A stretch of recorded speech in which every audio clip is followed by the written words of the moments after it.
Salve, salve galera! Começa agora mais um Saturnália de número 56, episódio 56, não é isso mesmo, Pri? Que fala? 56. Bom dia, boa tarde, boa noite, né? Boa noite a todos. E aí, Diogão? Tamo junto? Beleza? Vamos começar mais uma brincadeira? Mais um episódio. Tem coisa boa essa semana. Tem coisa boa. A semana aniversário da cidade de Petrópolis. Temos o convidado, o professor Bruno Tamancoldi, daqui a pouco com a gente. E você que está nos acompanhando aí, quero te agradecer a sua companhia, né? E queremos chamar aí os nossos patrocinadores, aqueles que acreditam no nosso projeto, rapidamente. Coloca aí pra gente, produção. Esses aí são os nossos fiéis, né, Pri? Isso aí. Nossos fiéis patrocinadores. A Sorte Sua, Lingerie, a Móveis Dom Pedro II e também a Carla Mota, Doces Artesanais. Pode deixar um pouquinho aí, produção, essa faixa bonita aí, com o nosso oferecimento, porque nós vamos começar agora o nosso abre-alas de toda semana. Caiu na rede, né? Caiu na rede, aqueles assuntos que foram motivos de riso ou de alguma coisa importante, né, Pri? Isso aí. E o primeiro assunto é o do cão que rasgou e revelou que absorventes eram usados e substituíam, quer dizer, absorventes usados substituíam espuma do colchão. Olha só, Diogo. Chocante, gente. Que fase, hein? Chocante, que fase. O cachorro Rock rasgou a cama que sua tutora, Hannah, não sei o nome dela, que é um nome difícil, comprou para ele em um supermercado de 7 barras na região do Vale da Ribeira, em São Paulo. A travessura do cachorro foi o menor dos problemas. Na verdade, Rock pode ter tido esse comportamento para revelar à sua dona que no lugar da espuma tinha absorventes usados. Olha só, tristeza, né? Nossa, gente. Tristeza para quem né? compra e vagabundo o cara que vende negócio desse, a mulher, a pessoa, sei Como é lá. que pode? Cara de pau, né, Pri? Absurdo Sem isso, vergonhice. gente. Já comprou alguma coisa assim, Diogo? Não. Gato por lebre, alguma coisa? Ah, sempre tem, né? Sempre, né, cara? Sempre tem. E o segundo assunto, a gente não vamos correr, que o tempo é nosso. Temos que correr, né, Pri? Porque Isso tem aí. bastante coisa. Funcionários usam sacos de lixo para furtar picanhas de churrascaria, Pri. Olha isso, gente. Funcionários Funcionários de uma churrascaria no bairro Chácara Cachoeira, em Campo Grande, utilizavam sacos de lixo para furtar carnes nobres, incluindo peças de picanha. Peças de picanha. A Guarda Civil Metropolitana conseguiu interceptar o que seria um outro furto na última terça-feira. As câmeras de segurança flagraram todo o esquema. Olha só, cara. Carne tá caro, né, gente? Mas, né? Roubada, aí já complica, né? Já fica Que complicado, fase. né? Que fase. O cara tinha um esquema, né? Não era a primeira esquema, vez, não. Já, prejuízo já vinha de longa data. O esquema da fraldinha. Que bom que foram descobertos, né? Que todos os esquemas caiam no Brasil aí. Todos. Enfim, não só esse da carne. Tomara que se descubram mais e mais. O Brasil não tem esquema, acabou a corrupção. O próximo assunto é: 1 em cada 4 brasileiros diz que masculinidade está ameaçada. Aí, Diogo, que Ser um homem feminino não afeta o meu lado masculino. uma pesquisa feita pelo Instituto Ipsos, que fala? Em nível global, mostrou que 1 em cada 4 brasileiros acredita que os valores da masculinidade tradicional estão ameaçados. Bom, esses daí falam por eles, né? Enfim, não acho que eu não... Tema que a gente falou semana passada. Tem controvérsias isso aí. No Brasil, 27% dos entrevistados respondem que estão de acordo com a afirmação, enquanto 43% disseram que não concordam com a frase. Eu acho que não é porque uma coisa é tradicional que significa que ela é boa. Né? Se eu acreditar que uma coisa é tradicional necessariamente é boa, eu deixo de acreditar que nós somos seres em constante evolução. Então, se é a masculinidade tóxica tradicional, que bom que está acabando. Né? Tomara, né? Tomara. É isso. Macho é macho, né? Na verdade tem diferença aí, mas enfim. Não vou falar muita coisa não, que vocês não fala não. Vocês não vão Não fala não. ser cancelado aí em qualquer momento, ok? Mas macho é macho, menino é menino, macaco é macaco. Faz isso né? não, então, mano. Faz isso como não. diz o Falcão naquela música. Faz não. Após perder mais de R$600 em compras de mercado, próximo assunto, mulher descobre que confundiu carros e recupera a mercadoria. Pri. É isso Olha aí. A motociclista que procurou a polícia na quinta-feira, relatando que um motorista de aplicativo desapareceu com as compras de mercado que ela tinha feito. vivenciou uma reviravolta em sua história. A mulher descobriu que, na realidade, confundiu os carros que estavam parados no estacionamento e ainda conseguiu recuperar as mercadorias avaliadas em R$ 613,71. Gente, tá R$ 613, tudo bem, né? As coisas estão muito caras, mas dá para fazer uma comprinha, né? A mulher confundiu. Confundiu. É correria, né, Diogo? Correria, né? É. Já Mundo entrou, moderno. tu já entrou numa casa errada assim, achando que era tua, na correria assim? Eu não posso falar. Agora, Não faz isso. Pra fechar, porque a gente tem muito assunto aqui, mas o tempo não vai nos ajudar. A gente já tem amigo que já saiu correndo pelado de casa dos outros. Mas isso aqui, O ó. assunto pra fechar é homem solta morcego em sessão de Batman e causa confusão. Meu Deus do céu. Um homem que não teve o nome revelado soltou Jorge. um morcego vivo durante uma sessão de Batman em uma sala de cinema da rede Cinépolis, no Texas, Estados Unidos. O caso aconteceu na última sexta, dia 4 de março. Enfim, Mentira. tem maluco pra tudo. Aí eu vou né? falar a verdade. Isso aconteceu na última sexta-feira no Cinemax. Foi o nosso apresentador Jorge Gutinawa que tava lá soltando Não foi não, não morcego. foi não, gente, foi não. Mas ainda bem que é o Batman, né? Se fosse o Homem-Aranha, É, todo mundo... nossa. O Cobra Kai, né? Ele tá engraçadinho, né, Diogo? Ele tá engraçadinho, Meu Deus. Enfim, gente. vamos pro show do esporte. Vamos que show o do tempo não é esporte. nosso amigo. Vamos lá, Diogo. Vamos lá, produção. Show do esporte aí, por favor. Muito obrigado. Pode voltar. Vamos entrar com a Fórmula 1. O Jorge fez um vídeo maneiro aí dos treinos do GP do Bahrein. Pode botar na tela pra mim, produção.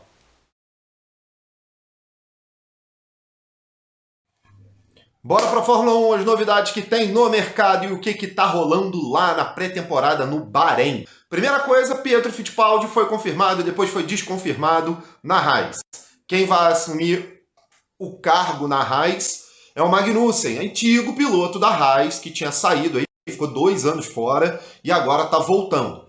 Nikita Mazepin levou um pé na bunda juntamente com o grande patrocinador da Haas, a Uralkali, que é russa. Os dois, né, ali, o pai dele é russo, apoia o Vladimir Putin, enfim, teve toda essa história, pé na bunda dos dois. A Haas, como uma equipe de Fórmula 1 genuinamente americana, não deixou isso em vão e meteu o pé na galera toda.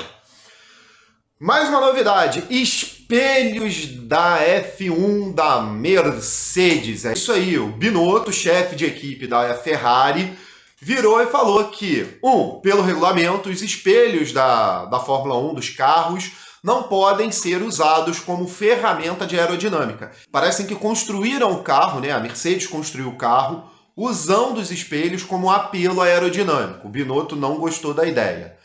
Segundamente, a Ferrari já deu uma declaração que o carro está voando. Então, você, fã da Ferrari, pode esperar grandes coisas da equipe esse ano. A Red Bull não vem bem na pré-temporada, teve problema com o motor, teve problema com o aquecimento. Outra novidade da Mercedes também, que eu não posso me esquecer de falar, é o seguinte: o carro tem pouquíssimas entradas de ar. Isso chamou muita atenção de todo mundo. Parece que o carro está voando na pista e com pouquíssimas entradas de ar. Bom, essas aí são as novidades da semana de que rolou no Bahrein lá, do que aconteceu no Bahrein. Beleza? Valeu! Valeu, Jorge, muito obrigado.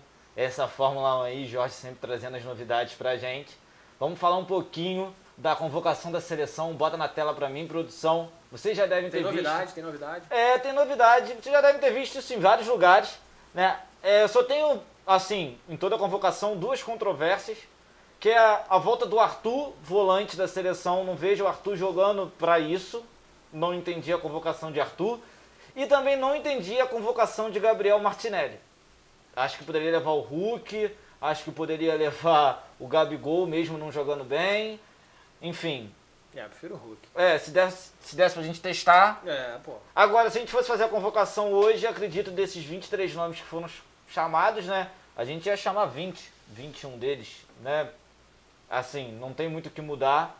Os jogadores estão em alta. Mais ou menos o que tá... Isso aí é quase o time da Copa já, né? É, quase o time da Copa, eu acredito que não vai mudar muita coisa.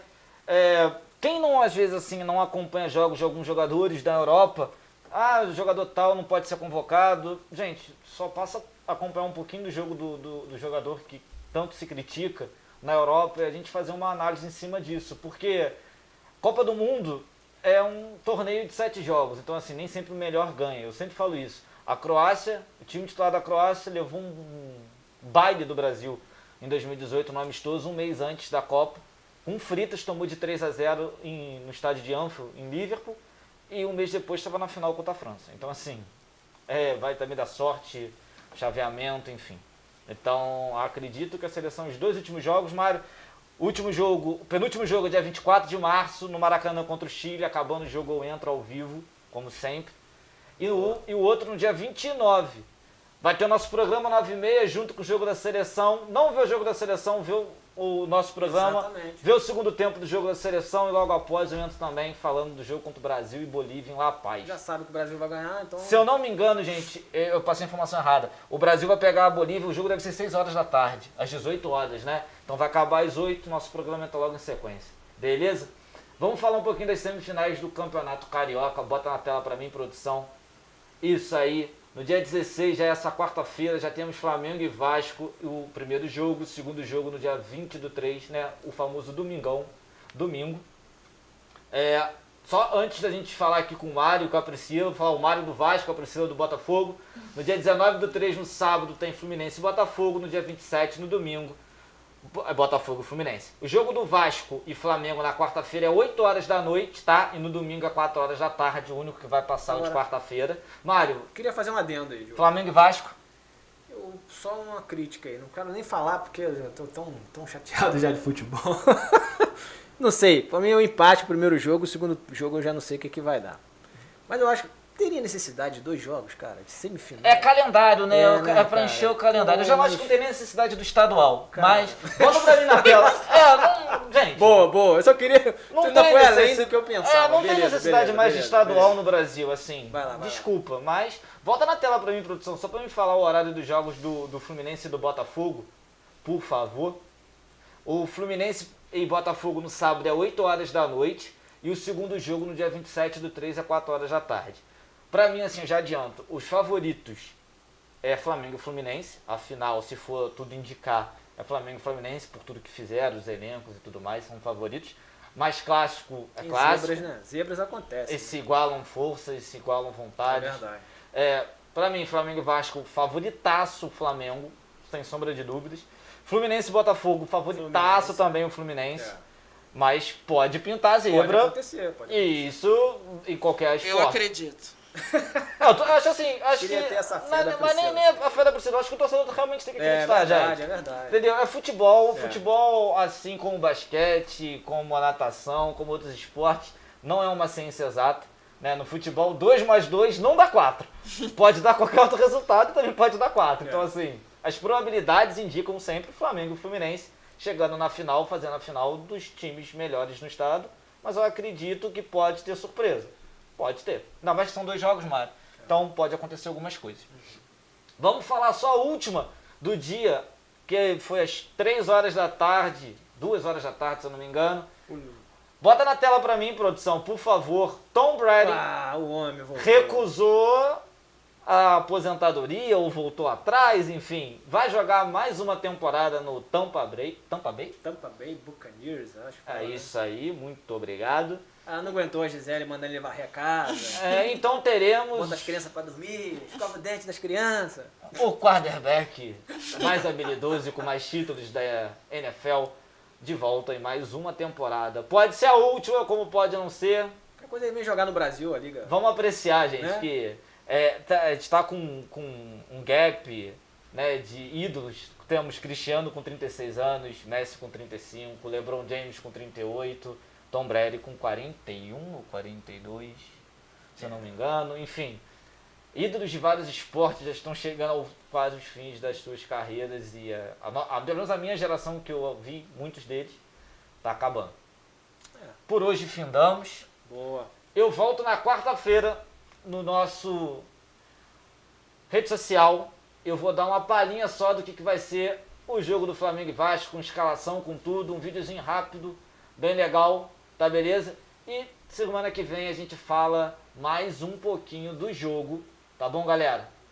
No mais é Beleza. isso. Beleza. E hoje também nós temos uma reportagem, Pri. Conseguimos falar com um dos pré-candidatos a presidente do Brasil, né?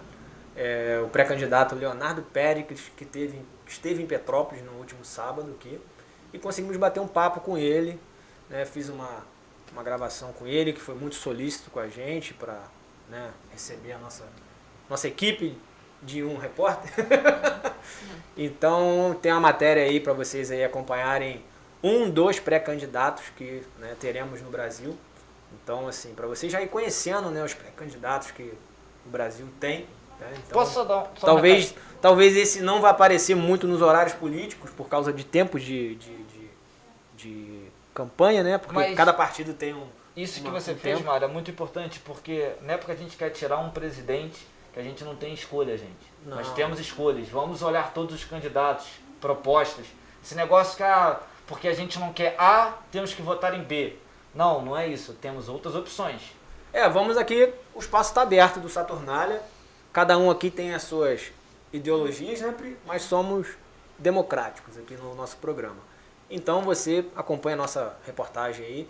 E se você tem um pré-candidato de preferência, legal, respeitamos a sua opinião. E é isso. Acompanhe aí nossa reportagem, por favor.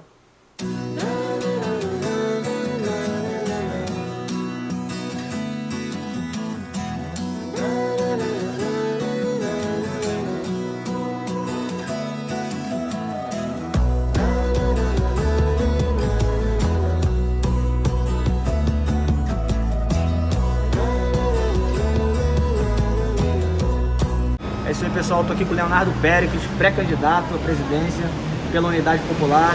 Leonardo, fala pra gente por que da sua vinda a Petrópolis hoje. Olha, primeiro queria saudar o povo de Petrópolis, né, que viveu e vive um momento muito difícil nesse período de chuvas, desde o dia 15 de fevereiro.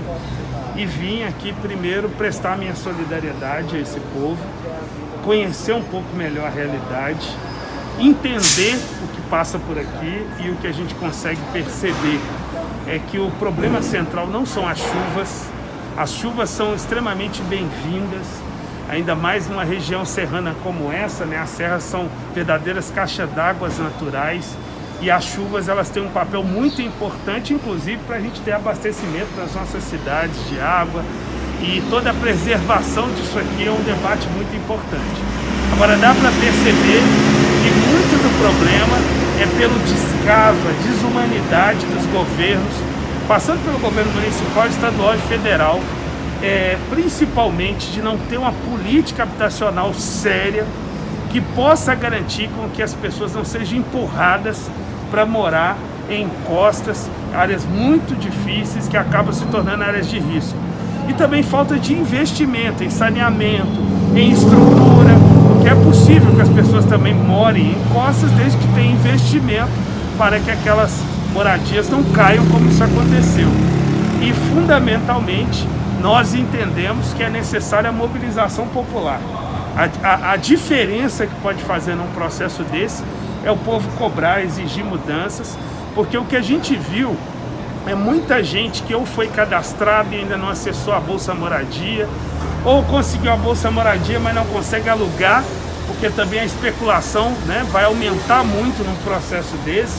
Então, é fundamental a mobilização popular, e nossa militância aqui da cidade, da Unidade Popular, está junto nas comunidades, articulando reuniões e mobilizações para exigir do poder público a solução, uma vez que já tem quase um mês e não pode ser tão lento quando o caso é para atender os pobres.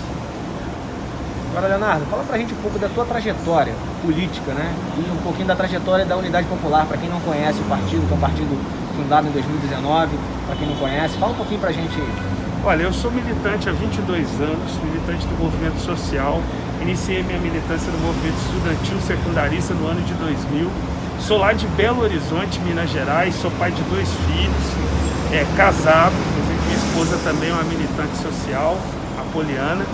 E o trabalho que a gente desenvolveu nesses anos foi a luta em torno do transporte coletivo ainda na minha juventude, lutas contra o aumento de passagens, pelo meio passe na nossa cidade, que foi a última cidade a conquistar das grandes capitais o meio passe para os estudantes, e depois fui participante ativo das jornadas de junho de 2013, aquelas grandes manifestações que aconteceram no Brasil, e que tiveram um papel importantíssimo, que reduziram a passagem em 200 cidades do Brasil. E naquele processo também houve uma contestação muito grande da política que vinha até ali. E nós, os grupos, movimentos que construíram o nosso Partido da Unidade Popular, naquele momento perceberam que era necessário construir, né, buscar novas alternativas do ponto de vista da política. E a gente decidiu pela construção da UP naquele processo de 2013. Em 2014 nós começamos os primeiros passos e de 2016 a 2018 a gente conseguiu coletar cerca de 1.200.000 fichas de apoio de pessoas do Brasil inteiro que apoiaram a criação da Unidade Popular. Foi uma grande realização esse processo nosso de construção, porque vejo que até o atual presidente da República, com toda a estrutura que tem, muitos parlamentares, apoio até de pastores de grandes igrejas, de donos de cartório, e eles não conseguiram fundar, né, registrar o partido deles, e nós, sem contar com nenhum apoio de grandes empresários, só contando com lideranças populares como eu, como jovens de várias regiões, mulheres, trabalhadores de várias categorias e trabalhadoras, e a gente conseguiu, fazendo trabalho de base, visitando as periferias, principalmente conscientizando, dialogando com o nosso povo da necessidade de se construir uma alternativa. E essa quantidade de assinaturas e o registro da UP nos credencia agora para lançar uma pré-candidatura à presidência e disputar os rumos desse país. Leonardo, gostaria de saber agora com você quais são as suas principais propostas como pré-candidato à presidência. Nós fundamentalmente entendemos que não é possível que o nosso país saia dessa profunda crise que se encontra sem grandes investimentos em sua economia, principalmente atendendo a quem mais precisa, que são pelo menos metade da população do Brasil que passa fome, milhões de desempregados. Então nós precisamos de ter recurso. O grande problema do Brasil é que não é que é um país muito rico, e não é que não tenha dinheiro, é que não sobra dinheiro, porque boa parte dos recursos está sendo drenado para pagar juros e amortizações e refinanciamento da chamada dívida pública. Então a principal proposta que nós temos é suspender o pagamento da dívida pública. Só esse ano, dos 4,7 trilhões do orçamento do Brasil, mais da metade disso está indo para refinanciamento, pagamento de juros e amortização. Então pense que é muito recurso que poderia decuplicar o orçamento da saúde, da educação, da moradia, e veja aqui em Petrópolis a importância que tem ter política séria, efetiva de moradia popular nesse país. Então, agora para isso é necessário enfrentar esse grande capital, e além disso nós temos que taxar as grandes fortunas. Isso tudo está previsto na nossa Constituição. É importante que quem estiver nos assistindo saiba que isso não são políticas radicaloides que nós estamos defendendo. Nós estamos defendendo um programa que inclusive está baseado na nossa Constituição. A auditoria da dívida, ou seja, saber se deve ou não, e os grandes especialistas mostram que essa dívida pública não serviu para investimentos no nosso povo, serve para agiotagem nacional e internacional, os banqueiros ganham muito, né? E a taxação de grandes fortunas vários países fazem. E quero dizer também que essas políticas são para quê? Essas medidas para a gente ter recursos para as áreas sociais, ou seja, nós temos que revogar essa tal de teto de gastos, porque o teto de gastos não serve para a dívida pública, ou seja, os banqueiros continuam se enriquecendo muito com orçamento público. Agora serve para congelar investimento em saúde e educação. A gente está numa pandemia, saúde não pode ter corte de investimento como está tendo, e educação pior ainda, que agora a nossa juventude está voltando para as escolas, e principalmente uma geração inteira de jovens das periferias parou de estudar por 2 anos. Então, retomar esse processo precisa de muito investimento e não pouco.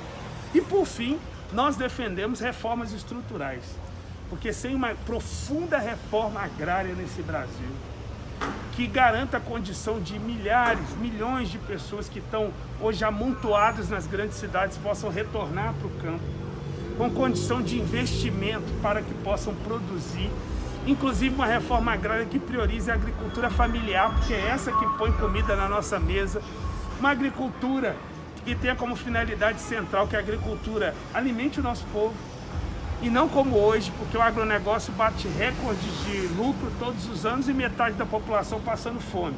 Então, não é esse o modelo que vai resolver o problema do nosso povo, e sim uma profunda reforma agrária popular.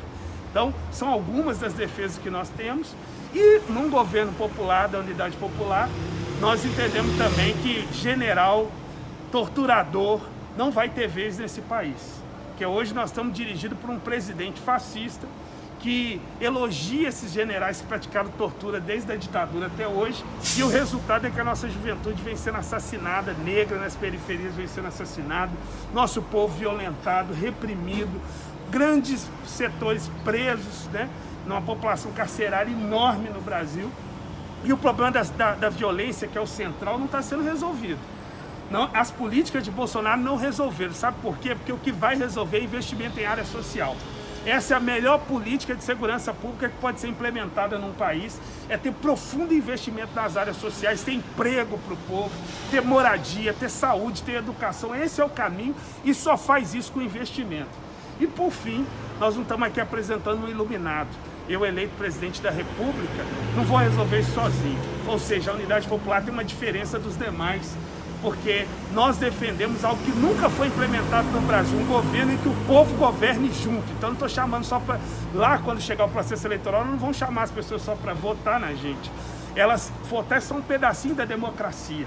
Além de votar, é participar de forma ativa. Nós temos tecnologia, milhares de pessoas, milhões vão assistir a gente de distâncias. Nós conseguimos ter condição de ter urna eletrônica que tem uma votação rápida, um resultado rápido. Então por que também não decidir sobre o orçamento? Não decidir sobre as políticas de educação, de saúde no Brasil, chamar os milhões e, mais do que isso, chamar esse povo a ocupar as ruas, pressionar o Congresso Nacional para que as mudanças desse programa efetivo sejam realizadas. Então é por aí que nós entendemos que a unidade popular, né, deve seguir nesse processo que se anuncia, esse processo eleitoral. Queria mandar um salve para toda a galera que acompanha o Saturnália.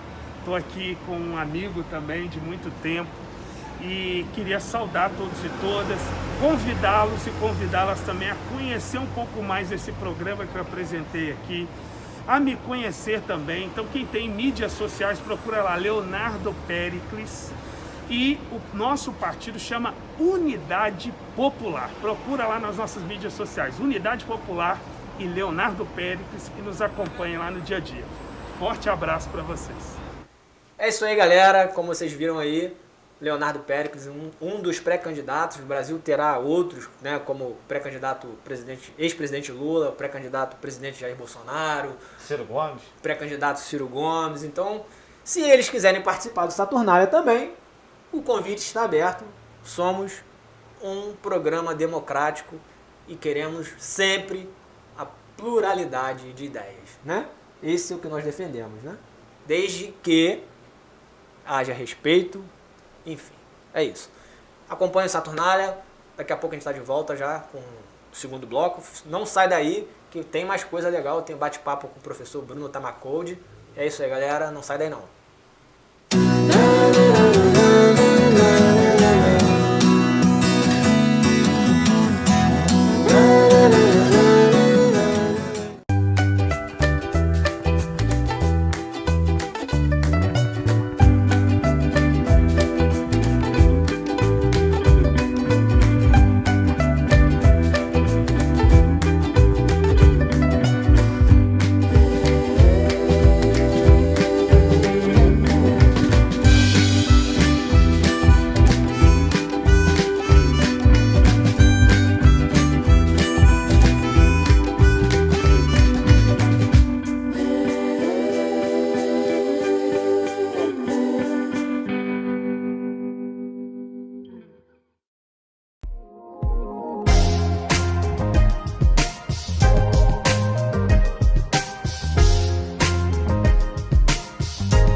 Móveis Pedro II. Nossa loja tem os produtos de qualidade e bom gosto que você já conhece e uma equipe pronta e preparada para oferecer o melhor, com conforto, água fresquinha e um cafezinho quentinho.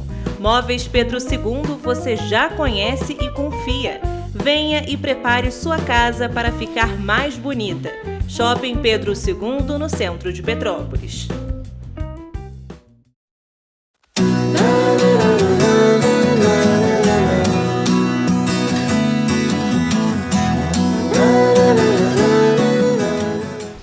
Salve, salve galera, voltamos com Saturnália e estamos aqui agora já com o nosso convidado do dia, professor Bruno Tamancoldi, né? Tamancoldi, desculpa aí, professor de História da UCP. Isso aí. Né? Leciona para as turmas de... Geralmente o primeiro período de História tá lá comigo, eu estou na coordenação também do curso desde 2015, Bacana. né? Obrigado, professor, de aceitar nosso convite e bater um papo sobre a cidade de Petrópolis, né, Pri? Isso aí. Que vai fazer 179 anos, né? É isso mesmo? A controvérsia. A controvérsia. Daqui a pouco a gente vai pegar. A gente vai pro nosso quadro da polêmica com a Priscila, né? Uhum. Vamos sim. Vamos sim. Então vamos embora. A Priscila tá meio... Priscila pegou a Priscila desprevenida de... Ô Diogo, aí, tá até te xingando. Fala polêmica, meu amor. Fala comigo. Polêmica é assunto bom, né, Pri? Não. É assim, pô. Bom?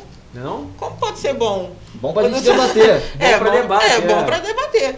Por favor, produção, coloca a imagem, por favor. Petrobras reajusta preços da gasolina, diesel e gás de cozinha.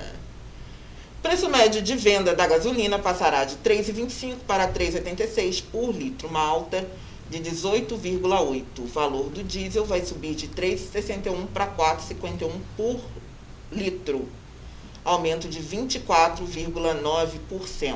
Isso é uma refinaria, né, Priscila? Isso aí. Pra gente tá chegando a... 8,10, 8,50. Tem imposto aqui em Petrópolis a 8,70. E só aumentou. E o gás de cozinha? O GNV também aumentou. O gás de cozinha pagamos lá em casa 112 no final de semana. E no outro dia já ia para 120, que o rapaz que levou lá em casa falou. Falou, amanhã vai aumentar para 120. Eu paguei 115. Paguei 115. Mas assim, aqui em Petrópolis, né, a gente teve toda aquela polêmica, né, quando anunciaram novamente, né, mais um aumento. Só que aqui, para variar, os preços já estavam sendo modificados no final da tarde de quinta-feira. Vocês viram isso? Postos do Bingen, do Quitandinha, Itaipava. ativamente. Itaipava. Ninguém aqui tá falando que é um cartel, viu? Não tem nada. Né? Eu só queria, pra galera que foi em 2015, né, que reclamou de R$3,90, que a culpa era de antigos governos. Hoje em dia a culpa não era do governo, é do ICMS, né? Sim. Hoje mudou. Sim. Não, hoje é a guerra, né? Hoje é a guerra. Até porque antes da guerra estava tudo em conta, né? Tava tudo bem tranquilo. A cenoura não custava R$15, R$12. Olha, eu fiquei assim... Já não custava realmente. Não é ironia não, gente. Não custava R$12. Mas as coisas não estavam. O tomate tinha... Mas 9,90. Eu acho que a gente tem que agradecer, porque pelo menos o IPI, né? Não, eu acho que o IPI, o imposto, né? Sim. Sobre o jet ski foi zerado. É isso que importa. Mas benesse, né? Tô pensando em comprar um panda aqui em Petrópolis. Como que o trabalhador, gente, que utiliza, né, o carro, às vezes para o seu transporte, mas muitas vezes para o próprio trabalho, né, vai conseguir continuar abastecer, se alimentar, pagar aluguel e cozinhar com gás de cozinha? Como é que faz? Tem alguma mágica? Você acha que... O que a gente vai fazer? OnlyFans. Não. É o mínimo. Eu vi que para você abastecer o carro, um tanque cheio, né, corresponde a 24% do salário mínimo. Que isso? Enquanto nos Estados Unidos, que teve o mesmo aumento, é 3% do salário base dos Estados Unidos. Né? Então 25% do salário é para tu abastecer o carro.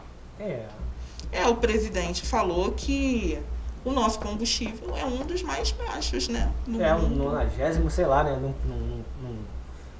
Numa classificação de 100 e poucos países, a gente está no meio, né? Quase no meio. O Brasil nem tem combustível, né? A gente não tem nem lugar para explorar, é um negócio inacreditável. Segundo o que o nosso convidado falou, se a gente for aqui na Argentina, próximo daqui, Isso. 6% do Isso aí. salário, a gente abastece um tanque, R$110, 3,15 centavos. No Brasil, 25%. Só que o salário mínimo na Argentina é 1.758. Você Pô, pode estar igual pensando. do Brasil, quase, O do né? Brasil é 1.100. 1.212 hoje. 1.212? Então tá. Aumentou muito. Muita. Muita coisa. É o tanque do Brasil de 35 litros, R$273. Nos Estados Unidos, o salário mínimo é 7.396, com R$188, tu enche o tanque. A gasolina nos Estados Unidos, convertendo por real, é R$5,39, corresponde a 3% do salário. Na Inglaterra, o salário mínimo da Inglaterra, pasmem vocês, é R$9.988, R$375 você abastece o tanque, 3,7%, e a gasolina na Inglaterra é uma gasolina cara, R$10,73. Na Itália, R$11,23, com um salário mínimo de R$8.081, R$393 para encher um tanque de 35 litros, corresponde a 4,8%. A gente está quase igual. Falta pouco, a gente está ali disputando, para a par. Sem falar na diferença da octanagem da gasolina lá, né? Porque a nossa gasolina é batizada, né? É, verdade. Lá a gasolina é mais pura, né? Verdade. Falando historicamente, vamos aproveitar a presença do professor, tem algum momento da história do país que lembra esse momento que a gente está passando agora em relação ao nosso dinheiro, ao fato de ir no mercado e não saber se amanhã, né, Mesmo preço. o mesmo preço, né? Tem, Você tem. manda- Anos 80, né, professor? Então, a gente tem o Plano Real, né, 1994, que meio que conteve o avanço que era a remarcação automática, né? Eles já ficavam naquela maquininha maquininha. remarcando, aquilo era absurdo. 1994, para quem não lembra, foi a última vez que o Vasco ganhou um título de inspeção, né? Que Só para isso, zoar aqui o Diogo, não vou perder a oportunidade. Né? Mas você tinha uma desvalorização terrível do dinheiro, né? Por isso que as pessoas depositavam dinheiro, faziam poupança no Overlord, né? Então, você colocava um dinheiro, ele rendia assim absurdamente, né? O Diogo tá me olhando com um olhar de rod. Não, eu tô lembrando que minha mãe e meu pai falam que Sim. quando eles eram crianças, eles iam em vários mercados aqui na cidade. Sim. Um mercado comprava óleo, outro mercado Sim. comprava Isso, leite, outro mercado isso. comprava arroz. Gente, tá chegando um ponto que a gente tá fazendo isso. A Não, gente eu já estou fazendo isso. Porque Não, tem que Isso tem que ser não tem condição. a remarcação era muito forte. Claro que a gente teve também, em 1996, uma crise também muito forte, né?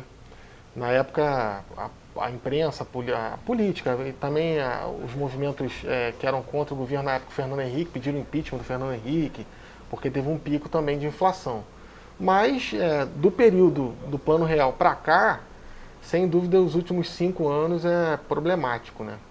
Claro que tem uma série de fatores, mas a instabilidade política do Brasil leva a isso, né? Por exemplo, você vê puxando um pouco para o mercado exterior e para relações internacionais. Os Estados Unidos hoje, de certa maneira, não consegue conter a guerra ou ter uma representatividade como já teve, porque eles têm um presidente que não é o presidente que eles imaginavam que fosse, né? O Biden já é idoso, não tem uma representatividade tão forte, eles olharam, não, quem a gente vai colocar? Vou colocar o Biden. Então não é um cara que vai chegar e peitar o Putin, não tem nem essa expressão, né? Então a gente vê um pouco disso no Brasil também.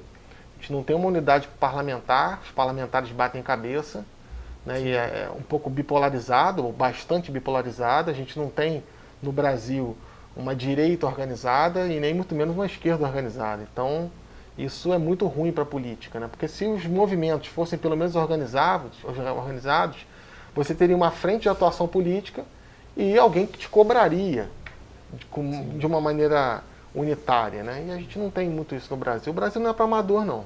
Ainda É verdade. E ainda tem, cada vez que ele fala sobre o Petrobras, o mercado financeiro é um mercado especulativo, Sim. ele está cada vez mais fazendo aumentar as ações, ou a queda das ações, enfim, dependendo do que ele fala, e esse turbilhão de emoções que a gente vive. Assim, é uma emoção e não positiva. Toda vez que a gente está indo ao mercado, eu pelo menos sinto isso. Toda vez que eu vou ao mercado, eu fico olhando as prateleiras, eu falo, não é possível, gente, não é possível. Eu vim aqui O poder de ontem. compra tá assim, Sem poder, né? sem poder. Você vai com uma nota de R$100 e eu lembro que assim que o plano mudou pro plano real, você enchia um carrinho com R$100. Sim. Às vezes um carrinho e meio com Sim. R$100. Sim. Hoje em dia você não enche uma cestinha. E, Né? não sei se o professor pode ficar assim, eu sei que a história vai mudando, as coisas vão mudando. Só que, gente, não é possível que tenha gente. Esquece que é de esquerda, de direita, de centro, qualquer coisa. Não é possível que dentro de casa vocês estejam todos olhando para isso tudo e falando, tá tudo bem. Não é possível. Isso que não entra na minha cabeça. Não é possível que... O professor pode explicar isso melhor historicamente, mas não é possível. Agora, É possível. É possível. É possível. Porque o infelizmente dinheiro tem não gente. rende. Às vezes você. Com quem está muito polarizado, né? Você vai conversar, vai explicar, falar justamente o que você está falando, e a pessoa começa a falar que não é uma crise mundial e tudo mais. Mas só que é a guerra. Só que antes da guerra a gente já estava sentindo isso. A gente já estava sentindo como estava difícil, né? Isso só está piorando. Tem mais algum material, Prida? Não, é só isso. Não, e o pior é a pessoa que nem tem essa concepção, né? Que vive verdadeiramente alienada, né? É pior Tem ainda. gente que estava vivendo em Nárnia, né? Porque não tá... Enfim, vamos entrar, né, no assunto, né, que a gente trouxe o professor aqui. Quer dizer, ele veio, né? Aceitou o nosso convite. Uma alegria. Pra gente entrar no assunto do nosso bate-papo com ele, né? A polêmica, para dar essa introdução, pra gente começar a conversa. Pra esquentar os tamborins. Mas a gente quer falar um pouco da cidade de Petrópolis também, né? Porque Vamos lá. essa semana completa 179 anos, né? Isso. Só um pouquinho. É, não é, né, Só um Bruno? pouquinho de controvérsia. Fala pra gente um pouco dessa situação aí de que foi elevada quando, né? Sim, Petrópolis sim, foi elevada sim. à categoria de cidade, que tem essa controvérsia, como você disse pra Isso. gente aí. Então, o território aqui, a gente tem relatos desde o século XVII, 1649, com o caminho de Proença, que era um novo caminho para ir para Minas, né? E aí, aos poucos, isso foi se desenvolvendo e no iniciozinho do século XIX, Dom Pedro I comprou as terras do Padre Correia, não lá de Correios, mas aqui do centro da cidade, onde que hoje pode fazer o merchan? Onde que hoje é o Pio XII, né? Ali o supermercado Multimix, ali era a sede da fazenda do Córrego Seco, né? Como o nome já é bem sugestivo, Córrego Seco. Então o rio que passa aqui, ele foi todo... o curso dele foi modificado ao longo do caminho, que explica também as enchentes, tá, gente? Eu ia perguntar isso. Gente, tudo se explica historicamente, tá? Eu tava brincando aqui que Petrópolis é uma cidade planejada. Planejada que Belíssimo, mas hoje, como você tava falando no off com a gente... tem tudo para dar errado, né? Porque a gente mora num vale e não tem escoamento e os rios são muito diminutos, né? A gente não tem uma política pública para isso, né? A gente não tem, por exemplo, um protocolo para a evasão da cidade. Por exemplo, você vai em qualquer país civilizado, e desculpa o termo, Não, que isso? um país que tem terremoto, um país que tem furacão, as pessoas aprendem na escola a evacuar. Sim. E aqui? Tinha que ter esse tipo de protocolo. É uma coisa simples. São protocolos Verdade. internacionais. Verdade. A gente pode colocar nossa guarda civil municipal, né, para instruir as crianças já como, tocou a sirene, o que a gente faz? Mas, primeiro, a sirene não tem muito crédito, né? E quando toca, a pessoa às vezes não acredita, e às vezes não toca, né? Mas voltando ao assunto Isso, da da vaca cidade. fria, né? Então, Petrópolis foi elevada à categoria de vila lá em 1853, né? Ela era atrelada, pasmem, à Guia de Pacobaíba, a Inhomirim, a Magé, tá? Então, aqui um dia foi Magé, Olha só. tá? Então, a Vila da Estrela, todo aquele território ali que abarca toda a costa as costas da Baía de Guanabara. Então Petrópolis já teve praia, tá vendo? Sim. Tá vendo? né? Petropolitano que não sabe, João? verdade, Pô, verdade. eu não sabia dessa aí, professor. Bom saber. Inclusive, alguns historiadores falam que Magé não é Baixada Fluminense, né? Não. Falam que é Costa Verde, né? Por conta das costas que tem a Serra de Petrópolis. Faz né? sentido. Petrópolis também não é uma serra, na verdade é uma escarpa do Planalto, né? Isso aí o saudoso professor Jerônimo falava muito isso. Então Petrópolis foi elevada à categoria de vila em 1853, tá? 43 na verdade. E em 1857 que foi elevada à categoria de cidade. Muito a contragosto do imperador Dom Pedro II, que não queria que aqui se tornasse uma cidade. Por quê? Porque ser cidade, ele ia parar de mandar naquela vila. Entendi. Ia passar a ter uma legislatura, ia passar a ter uma uma prefeitura, uma série de coisas do corpo. Ia perder o comando dele. Isso, exatamente. Tanto que no primeiro exercício de Petrópolis como cidade, a cidade faliu. Porque ele, de certa maneira, o imperador, ele pagava do próprio bolso os enterros, as benesses que tinham que ser feitas na cidade. Era o Farmville dele, né? Isso, e assim, e Petrópolis nasceu glamourosa, né? Se você olha as ruas de Petrópolis, né? O Queller, quando projetou juntamente com Otto Reimarus, ele fez uma revolução, né? Ele colocou o rio na frente das casas. E na Europa o rio era atrás das casas, porque todos os dejetos eram jogados ali. Por que em Petrópolis o rio na frente das casas? Porque atrás das casas tem os morros. Sim. Isso também explica por que cai coisas em Petrópolis. Aí você pode pensar, mas vários países têm essa topografia. Certo. Mas tem política pública que impede que caia, né? Por exemplo, se for na Suíça tem morros igual a Petrópolis. Só que se você for construir não é um clima tão...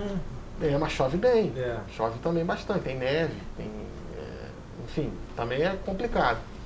Então, o Queller ele vai projetar a cidade e como um grande sítio, Dom Pedro II vai chamando os amigos dele para cá. Então, se você andar no centro histórico de Petrópolis, você vai perceber que as casas que tem ao entorno do Palácio Imperial, tá? Que é uma casa para a época muito simples, o palácio é muito simples, perto dos palácios europeus, né? São todos de amigos dele. Então a gente tem, inclusive o Clube de Regatas do Flamengo, que é, né, sua predileção. Nascida do Fluminense. Nasceu aqui. Nasceu aqui.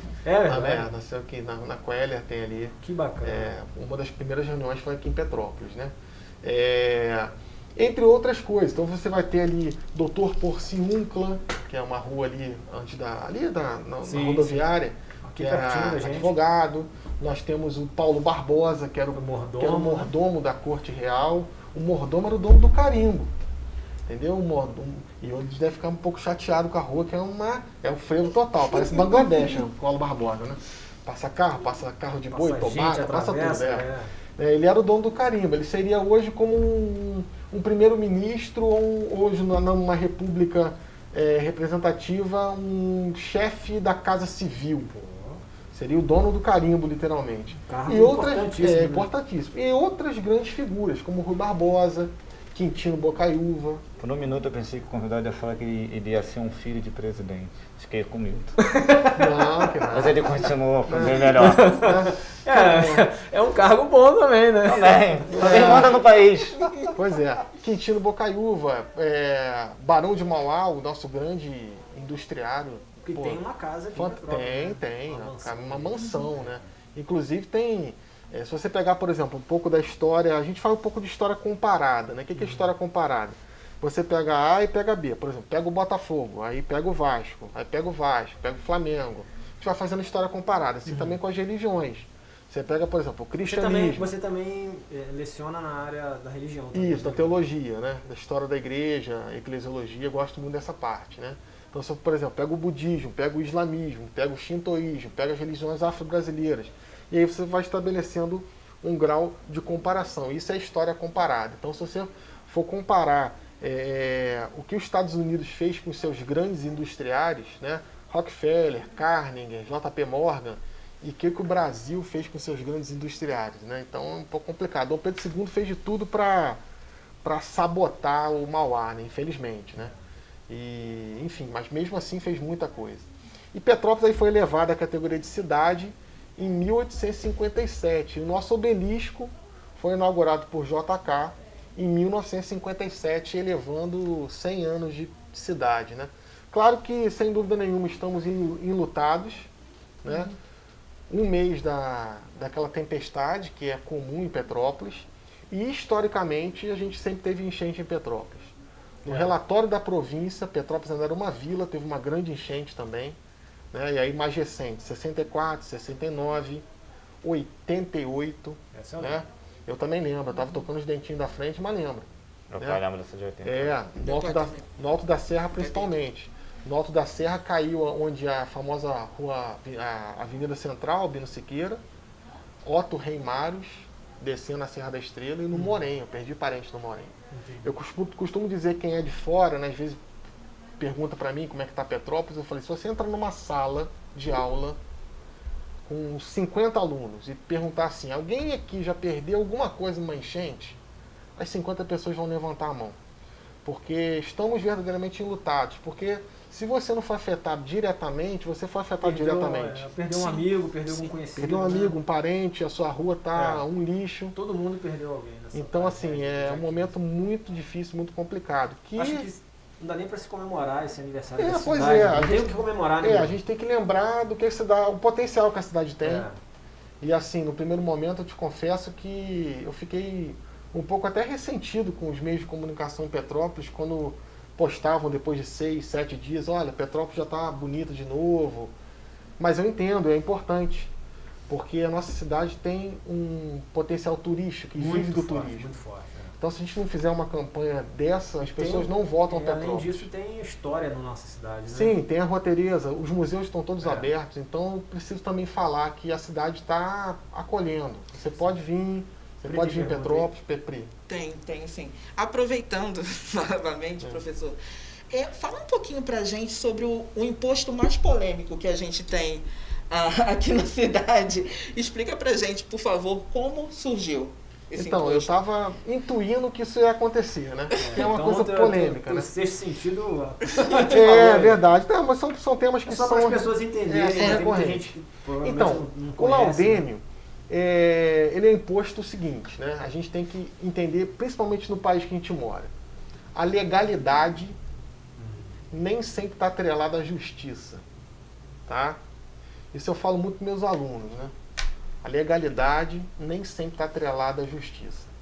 Se você pegar juridicamente, o laudêmio é legal. Porque imagina o seguinte, imagina que você tem uma fábrica, e essa fábrica é sua, e essa fábrica passou para o seu filho, e para o seu neto, e assim sucessivamente, aquela fábrica vai ser do teu tataraneto, da família.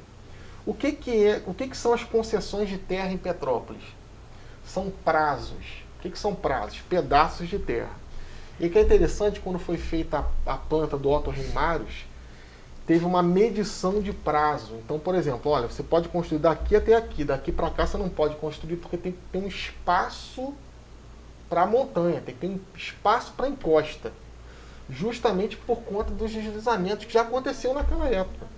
O fenômeno que nós vivemos no dia 15, meus amigos, minha amiga, é um fenômeno natural. Sim. Vai acontecer outras vezes, mas a gente tem que se preparar para isso acontecer. O que acontece? Existia uma concessão perpétua de uso. O que é uma concessão perpétua? Olha, vou te dar essa garrafa d'água e é sua. E ela vai passar para o seu filho, para sua filha, para os seus parentes. Se um do seu parente ou um dos seus parentes vender isso e ter lucro em cima daquilo, você tem que dar uma porcentagem. Isso basicamente é o laudêmio. O laudêmio não existe apenas dentro da família real. O laudêmio existe na Marinha, principalmente, tá? Na Igreja Católica e em outras autarquias do Estado, dentro e fora do Brasil. Agora, a gente pode discutir a justiça disso, né? Sim. Porque se a gente tem uma lei que fala que a pessoa, se ficar um determinado tempo, eu não sou advogado, mas se ela puder ficar um determinado tempo naquele lugar, ela passa a ter um direito de posse daquilo, não é justo cobrar um valor que foi acordado há 100 anos atrás. Então, é legal, mas é justo? Eu acho que essa é a grande questão que a gente tem que pensar. Né? Infelizmente, no Brasil, a legalidade e a justiça nem sempre caminham juntos. Isso é muito complexo. É verdade. Mesmo que é legal não é justo. Não é justo naquele momento. Né? Tudo que é legal é justo. Nem também tudo fazer uma coisa certa da maneira errada. Isso também não é justo. É maquiavélico. Por exemplo, deixa eu só para dar uma ponte, né?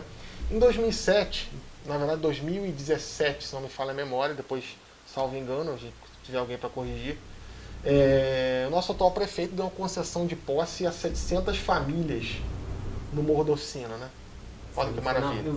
Eu vi essa informação. Isso. Informação Olha no que próprio maravilha. site da prefeitura. Tem Isso. essa... Não, maravilha. Você está concedendo terras que são terras da União, porque o Morro da Oficina é Morro da Oficina porque ali ficava a oficina da Rede Ferroviária Federal, né? Uma oficina monumental para a época, era uma novidade, né? Petrópolis ter trem era uma coisa incrível. E os primeiros moradores, tem casas ali que são centenárias. Os primeiros moradores chegaram ali junto com o trem. Só que foram subindo. Em 2017, o prefeito, juntamente com o governo federal, deu concessão de posse a 700 famílias. Muitas dessas famílias morreram há um mês atrás.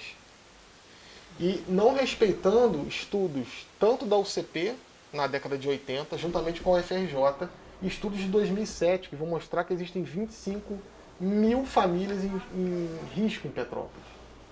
Então, assim, você faz um ato bom, mas ele é maquiavélico, né? Porque é um fim que vai justificar o meio. Quando um político faz uma atrocidade dele, uma atrocidade dessa? Sim. E não é característica desse ou daquele político. Se você estuda a história do Brasil, a história da política do Brasil, dá vontade de chorar. Dá vontade de chorar. O Brasil foi sendo constituído ao longo dos anos por golpes. A gente vai ter o dia do fico, que é um golpe. A gente vai ter o golpe da maioridade, que é um golpe.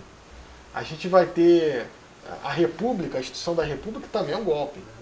A gente vai ter Vargas sendo eleito e ficando no poder 18 anos com golpes e outros golpes mais recentes que a gente tem aí vivido nos últimos anos de República. Então é muito complicado, muito complexo, né? Então, infelizmente, a gente não tem uma política pública, a gente não tem um protocolo de esvaziamento da cidade. A Defesa Civil, durante o ano passado, eu lembro que eles fizeram um programa para evacuação em algumas localidades específicas, né? Mas Petrópolis, né, como um todo, né, não foi afetada por essa dinâmica, né, esse treinamento. Então, assim, eu acho que falta muito investimento, né, também, né, em pessoal, em infraestrutura. Sabe o que é triste isso tudo, professor Diogo, Pri? É que você vê uma estrutura para por exemplo, na parte da habitação em Petrópolis, para construir casa para as pessoas mais simples, pobres, vamos dizer assim, né? Que eu me incluo também nessa classe social de pobre. Sim, também. É difícil, tem que, é terreno que está embargado, é terreno que está em área ambiental, não sei o quê. Agora, quando é para um condomínio, para alguma coisa, tem desmatamento. A montanha desaparece de dia para noite. Quando é Itaipava, então, a fé remove montanhas lá em Itaipava. Literalmente. E não tem, Diogo, não tem licença ambiental, não tem nada em Petrópolis. Impressionante isso. Tem aí condomínios que estão parados. Condomínios em Petrópolis que estão parados porque empresas construtoras, eu acho, faliram, deram calote, não sei. Tem uma linha em Correios que está na justiça até hoje. Eu não quero sugerir nada pra ninguém não, mas se eu fosse um desabrigado, eu pensaria 2, 3 vezes quando eu visse uma construção desocupada. Sinceramente. Não quero induzir ninguém a fazer nada. Cada um faça aquilo que acha melhor. O nome disso é desobediência civil, né? Porque assim, se não existir um embate, né, uma pressão para que essas pessoas que precisam ser realocadas, terem novamente os lares, eu acho que isso vai ficar aí. Eu vi sabe? uma entrevista vai no... ficar Até a próxima tragédia. Eu vi uma entrevista no UOL, um ex-morador da Morro da Oficina, ele sobreviveu, e falou uma coisa muito certa: vai passar anos, isso vai sentar, né, ali, e vão criar casas em cima, e vão fazer de novo. Dizem que lá no Vicenzo Rivetti, eu já ouvi falar que aquilo é uma área de aterro e que era um brejo ali. Tem pessoas que sabem quem mora ali. Isso eu não sei, estou falando que me ventilaram. É que ali é uma área que futuramente pode dar problema. Mas enfim, Bruno, quero te agradecer. Que nada. O nosso tempo já está chegando ao fim. Pode fazer suas considerações finais aí. O espaço vai estar sempre aberto para você. Vem conversar com a gente, falar de Petrópolis, falar da República das Bananas, quer dizer, República do Brasil, República, enfim, de história, de Final de guerra. ano, só esse ano tem eleição, podemos trazer de Podemos novo. falar, Sim, podemos vamos, trazer vamos. você para conversar com a gente falando nisso. Sim, De- um tema muito caro, né? Tá? E faz as suas considerações finais aí. Isso, ele falou República das Bananas, quem falou isso foi o Charles de Gaulle, né, que era o primeiro-ministro francês, né, falou que o Brasil não era um país sério. Que nada, é muito sério, né? Então, primeiro eu gostaria de agradecer a oportunidade, parabenizar a cidade de Petrópolis, principalmente ao povo, que é muito resiliente. O que é resiliência? É a capacidade de recomeçar. Se você que é de fora, de repente está vendo esse jornal, está vendo o nosso programa, e quer ajudar Petrópolis, vem para Petrópolis, vem consumir aqui com a gente, vem Boa. visitar Itaipava, vem visitar a Rua Teresa. Vem no Parte- centro da cidade. vem no centro da Tem cidade. muita história Os viva restaurantes estão funcionando, os museus Turismo estão ecológico funcionando. também. Turismo ecológico. Itaipava não aconteceu nada em Itaipava, fui no parque de exposição no domingo com meu filho. aqui. Legal. Vem em Petrópolis, a gente precisa disso. A melhor maneira de você ajudar Petrópolis é você voltar a perceber que a cidade é linda e o que aconteceu foi também uma fatalidade, né? Mas que a gente precisa muito que a sociedade civil cobre. E agora um recado para os petropolitanos, né?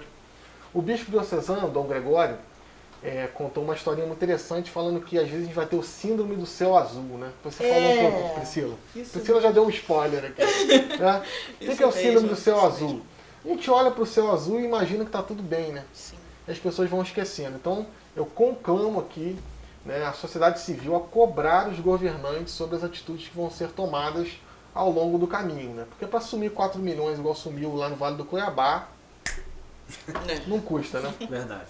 Então tá, Bruno. Obrigado Um abraço, novamente. muito obrigado. Gente, vamos dar tchau pra todo mundo aí, né? Muito Tchau, obrigado. galera. Até semana que vem. Até mais, galera. Um Tchau. abraço. Fique com Deus.